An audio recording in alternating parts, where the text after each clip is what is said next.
More than 200 Venezuelans alleged by the White House to be gang members have been deported from the US to a supermax prison in El Salvador, even as a US judge blocked the removals. Now, El Salvador's president confirmed that 238 members of the Venezuelan gang had arrived in the country. Now, the federal judge's order prevented the Trump administration to justify some of the deportations, but flights, well, they'd already taken off.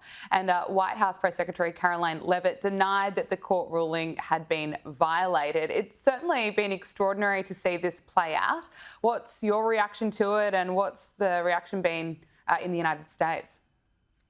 Right. I don't think we've ever seen this kind of clash between the executive and the presidency against the courts and the judicial system here. I mean, what happened, just for viewers that aren't aware, is that this executive order was released on Friday afternoon, very discreetly in case it got picked up any press. And then Saturday morning, it somehow leaked and they got these illegal immigrants on board on the plane and took off. Now, the judge's orders came somewhere over outside of the American territory, so there is some dispute as to whether this was over international waters. But one thing is clear is it's really putting Democrats and critics in a slightly strange position where they're having to defend illegal immigrants and people who had actually committed a crime. Now, my one criticism of Trump here is there needs to be a bit more transparency about who these people are.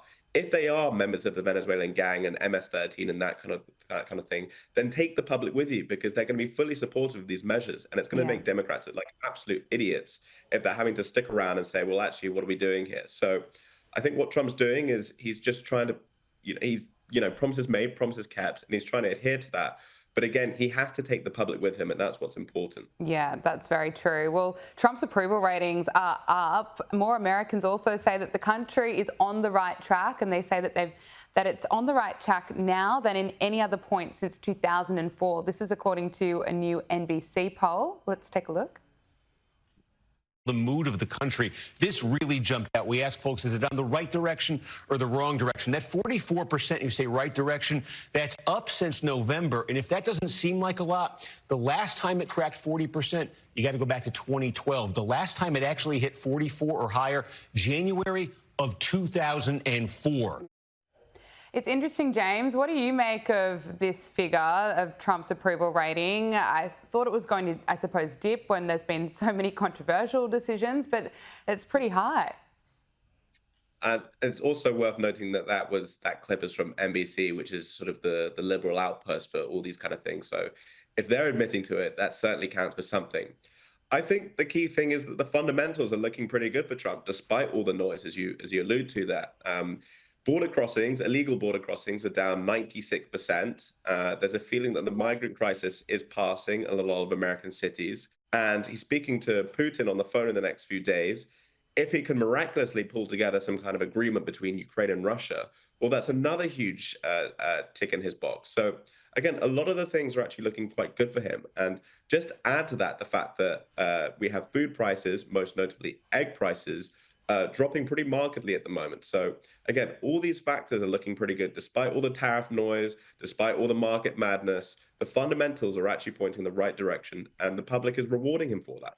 And I want to get to what is happening with Ukraine and Trump's discussions with Putin, which is coming up. But first of all, I just want to check in on what the story is for the Democrats, because it's a completely different story for them. The New York Post phrased it: the Democrats have become so unpopular, more Americans believe that aliens are among us than agree with the Democratic Party. Well, doesn't that sum it up for you? But two new polls out this week show that the party has hit historic new lows in approval ratings for them nationwide. Just 27% of Americans say that they like the job that Democrats are doing, according to NBC News, and a CNN poll put favourability at 29%, which is the lowest rating in the 33-year history of the survey. I mean, how is it getting worse for them? They've been so weak. They've been so weak for a while, but there's no indication that that's turning around. No, and I also think that's partly why Donald Trump's rating is looking so strong at the moment. It's as much a reflection of Democratic weakness as it is of Republican strength. The issue is that the party can't even seem to coalesce around a single message, let alone a single leader. I don't know if your viewers saw this, but there was another poll that came out quite recently that asked, who is the leader of the Democratic Party? Obviously, it's not Joe Biden anymore. And there was a complete divide as to who they were. It was sort of 10 or 15 characters. And who was top of that list? AOC, Alexandria No. Ocasio-Cortez, with 10% of that vote. And she is never going to be winning any elections. And if that's who they want as their sort of party figurehead, then the Democrats are in real trouble. And it just goes to show with that whole backstop dealing, sorry, the shutdown with Chuck Schumer and the leadership crisis that's led to, the Democrats really just do not know where to go at the moment. They just cannot find a single message to work on. Yeah, there's no attack line that's strong at all. Donald Trump, though, he's delivering more promises. The JFK files are set to be released. We're going to see around 80,000 pages of files. They are going to be made public. Donald Trump says that there won't be any redactions. This, of course, has sparked a huge amount of interest among people right around the world. What can we expect, though? Do you have high hopes from what we're going to see tomorrow? Well, I don't want to get my hopes too high because I have to be honest, I thought the Epstein file release was pretty disappointing. Yeah. I know it's coming in several phases, but there's a lot of hype and not much result at the moment. But look, I'm excited that this kind of thing is actually happening. This wouldn't have even been countenanced under another presidency, Republican or Democrat. So I am hopeful. I think with people like Kash Patel and RFK in the cabinet, there are no sort of institutional resistors to this kind of program. So I am excited to see what comes out, and I'm hoping it'll be a bit more revelatory than the Jeffrey Epstein files. And I suspect it will be because it's been 70 or so years since this assassination happened, and there aren't really any kind of contaminated parties involved now. So yes, I will be watching that with a very eagle eye. Yeah, I think we all will be. Finally, the developments with the situation between Ukraine and Russia.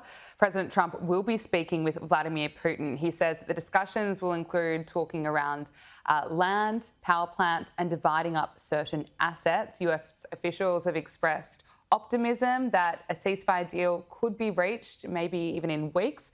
This is what Donald Trump has had to say. We'll see if we have something to announce maybe by Tuesday. I'll be speaking to President Putin on Tuesday, and a lot of work's been done over the weekend. We want to see if we can bring that war to an end. Maybe we can, maybe we can't, but I think we have a very good chance. So the ball's really in Russia's court. It's going to be very interesting to hear about how these discussions go between Trump and Putin. What's your feeling about it?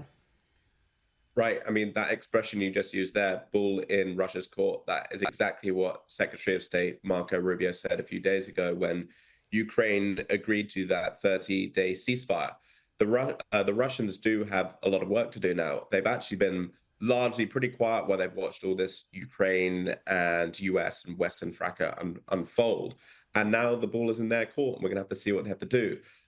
There are questions surrounding security guarantees for Ukraine. I think they are going to win on the issue of NATO membership. I don't think Ukraine will be getting acceptance of that anytime soon. But what will happen with these peacekeeping forces? Will the Russians allow European peacekeeping forces and the quote-unquote coalition of the willing led by the likes of England and France, and will they allow them to have troops on the Ukrainian border too? That remains to be seen. But I think we're going to have a very pivotal week. And if anyone can do it, it's looking like Donald Trump right now. So let's see what kind of deal he can cut. Newsroom editor at UnHerd, James Billot, thank you so much for joining us on Power Hour. Thanks.